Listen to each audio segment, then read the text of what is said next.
啊，好開心。咁啊，之前咧日本咧舉行咗個日中友好歌謠祭喎，雲集咗咧日本啦、香港啦同台灣嘅歌手喺度咧，以歌咧就表示友好嘅。咁啊，憶蓮咧就係我哋嘅香港嘅代表啦。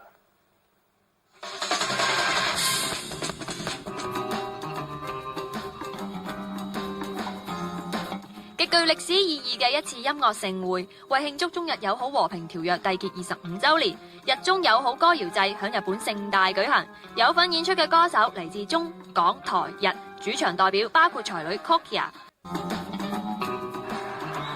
林憶蓮專程飛到日本出席日中友好歌謠祭，雖然只係幾分鐘嘅演出，但係認真嘅憶蓮特別將幾首國粵語金曲重新編排，成為全新憶蓮經典 medley， 為愛歌已久嘅 fans 帶嚟驚喜。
再翻返嚟日本啦，都可以話重臨日本啦，個感覺係點啊？今次嘅演出？今次嘅演出其實我覺得都係好有意義，因為我知道在場好多觀眾咧，就係好多係都係喺日本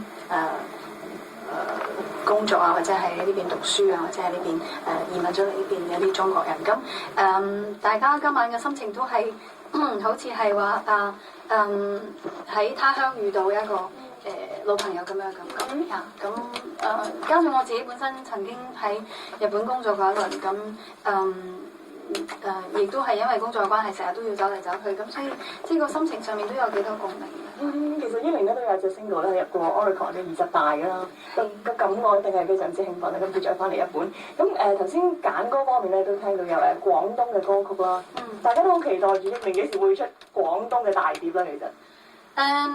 其實廣東嘅大碟我係希望，我計劃就希望今年可以灌錄嘅，因為同時間亦都會有其他嘅一啲計劃，譬如話係國語碟或者係我另外亦都有一個書係要出緊啊咁。但係廣東碟咧係我呢幾年嚟一直都 plan 緊係想做嘅，但係基本上嚟講，我覺得做咗廣東碟對我嚟講壓力係比較大啲。點解咧？因為之前做過好多張，咁亦都嘗試過好多唔同嘅音樂嘅風格。咁然之後事隔咁多年之後，我再要去做一張廣東碟，即係我諗我要儲好多嘅情感，好多嘅一啲嘅子彈，可以係咁講。即係我覺得要儲到好多嘢，我自己係好想講出嚟俾大家聽嘅。咁然之後呢一張廣東碟先會有一個意義，而唔係為咗我要出一張廣東碟而出一張廣東碟。訪問之後，見到啱啱唱完歌嘅翁倩玉，佢一落台就猛問憶蓮喺邊度啊？原來喺90年代兩大歌后曾經有過合作機會，咁耐冇見，翁倩玉同憶蓮即刻合照留念。我哋亦把握機會訪問咗好耐冇喺香港熒光幕出現嘅翁倩玉。咁憶蓮咧嫁咗俾呢一個台灣音樂人李宗盛之後咧，就好似喺香港消息匿跡咁喎。咁其實咧佢個工作重點咧就轉移咗翻大陸啦。過住一啲簡單嘅淳樸嘅生活啦。不過咧佢嚟緊咧就會喺香港開演唱會，同埋咧亦都頭先聽到啦，應承咗出廣東碟啊。係啊，咁啊憶蓮啊同倫永亮聯同咧香港管弦樂團嘅演唱會咧，將會喺咧3月4至6號咧舉行。要聽憶蓮嘅演唱會，就要等多4-5日。但係咧想睇啊憶蓮嘅專訪咧，而家就即刻送俾你。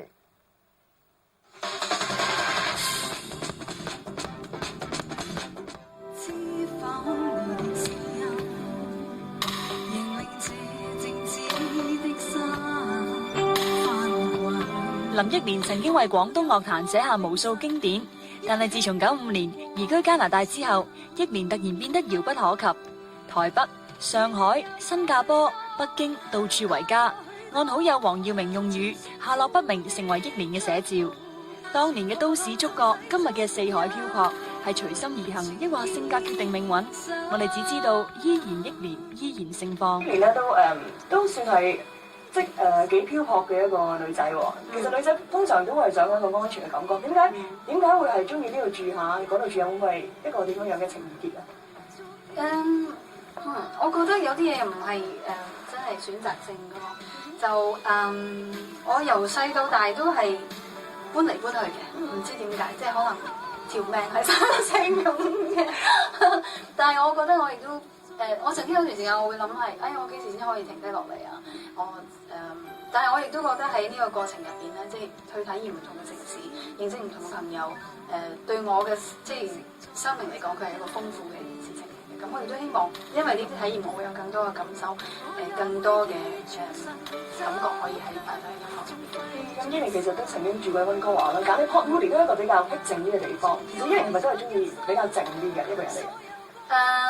其實我係比較我比較極端嘅，即係我又中意好靜，但係我又會掛住自己啲朋友啊，都會。即係我覺得係一個平衡啦。咁喺溫哥華嗰段時間咧，就係我自己，我覺得喺生命入邊一個階段咧，我係想因為做完好多好長嘅一段時間工作，好忙碌之後，即係我想停低落嚟唞下氣啊，感覺一下咁樣。天大地大，不如重新開始。2004憶蓮全面回歸，3月嘅港樂演唱會籌備當中嘅全新廣東大碟之外，憶蓮仲會破天荒推出一本食譜，追尋成長嘅味道。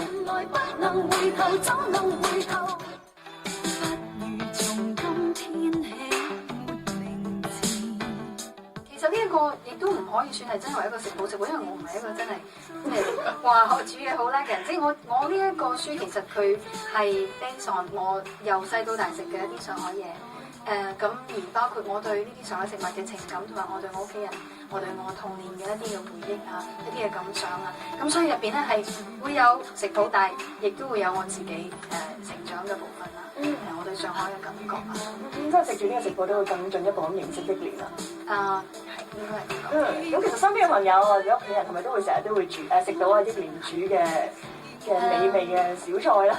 要睇有冇時間啦，同埋我之前住喺香港嘅時候就好中意，即係一得閒咧就約埋啲朋友啦，我就中意去食。咁但係因為冇住喺香港咧，咁其實即係好少話可以聚到咁多朋友一齊，所以我自己都好懷念，即係嗰段時間係可以成日都同啲朋友見到面啊，煮嘢食啊，大家一齊傾咁開心。邊一味係最拿手？拿手嘅小菜，憶蓮嘅拿手小菜。其實普普通通咯，都係煲個湯啊，即係家常小菜咯，即係就係比較上海啲家。我聽過憶蓮係中意食即係素餃啦，上海出名嘅餃子。係因為我有一段時間咧，就有幾年時間我係食齋嘅，咁但係我自己就即係好中意食餃子啊、雲吞啊咁樣，咁所以食齋嗰段時間我就諗點樣可以整一個好食啲嘅齋嘅餃子咧咁嗰陣時就有研究過咁樣咯。點解會有食齋嘅呢個念頭嘅？早幾都已經係差唔多有差唔多有10年前嗰陣時係起先係覺得唔想食肉嚇，咁到後尾食齋嘅時候就覺得自己即係當時嘅一個喺自己咁忙碌嘅一個工作嘅狀態當中咧，佢好似係一個即係佢一個 discipline 嚟嘅，佢係俾你一個提醒自己啊當你嘅生活其實係即係好顛倒嘅時候，佢會俾到一個規則俾你咁嘅感覺。咁嗰陣時食咗幾年，但係後尾因為身體嘅關係就唔可以繼續再食落去，咁就。其實我都係食咗幾年齋，亦都係因為身體嘅狀況，亦都係停咗，所以好了解你呢個心情。其實食齋真係可以令到自己嘅生活啦，對於自己一個 discipline 啦。係。咁對於小朋友方面咧，會唔會都係好 discipline 嘅對佢哋？小朋友方面我就覺得比較難啲，因為即係我覺得discipline 呢一樣嘢咧，就係亦都要睇翻你自己本身，你要做翻個榜樣俾佢睇咁。咁而我覺得我自己咧，可能唔係真係有咁有 discipline 嘅一個人。咁同埋因為工作關係咧，即係經常都係一個比較唔係一個咁規則嘅一個生活嘅方式嚇。咁所以我盡量努力去做呢樣嘢咯嚇。酸甜苦辣味覺觸動回憶，係憶蓮今次出書嘅最大得着。咁會出呢嘅呢本書啦，亦都知道咧，憶蓮擺咗好多心機入去啦，亦都係做咗好多 research 啦，資料搜集方面。其實有冇啲難忘嘅片段都同大家分享一下？其實我覺得今次做呢本書咧，因為其實嗰個目的就係話我細個食嘅一啲上海嘅食物，咁而家我覺得我已經揾唔翻個味道啦。咁我就有少少係想話問翻啲廚師，咁呢個應該點樣煮先會有咁樣嘅味道咧？咁但係從呢個過程當中咧，亦都係即係學識好多嘅全方面嘅秘密嗰啲知識。但係我到最後我發現咧，其實點解呢啲食物煮唔翻出嚟咧？因為係呢啲食物係媽媽煮嘅，係婆婆煮嘅，咁唔係佢哋煮咧就唔會係咁樣嘅味咁。咁但係我覺得喺做呢本書嘅過程當中，我亦都係即係學到一啲貼士咯。咁每一位即係走訪嘅一啲嘅餐廳或者啲廚師，佢哋都好慷慨咁樣去分享佢哋嘅一啲廚房嘅秘密，即係譬如會教我點樣炒蝦仁先炒到脆卜卜啊咁樣啦，諸如此類嘅一啲秘訣。咁有冇邊一味菜係令到憶蓮最有感覺？其實咧，我由細到大好中意食一個菜咧，就叫薯仔、豬扒。咁咧，其實就係好簡單嘅菜嚟嘅，但係因為係即係屋企成日都食嘅，咁然之後你而家食唔到咧，咁你又更加覺得咧係最難得嘅嚇。咁所以咁我覺得最特別應該係薯仔、豬扒。平凡就是你啦，最平凡可能就係最牽動嘅感覺嘅。期待住憶蓮嘅演唱會啦，亦都期待住憶蓮嘅呢一本新嘅食譜。Thank you，憶蓮，Thank you，Thank you。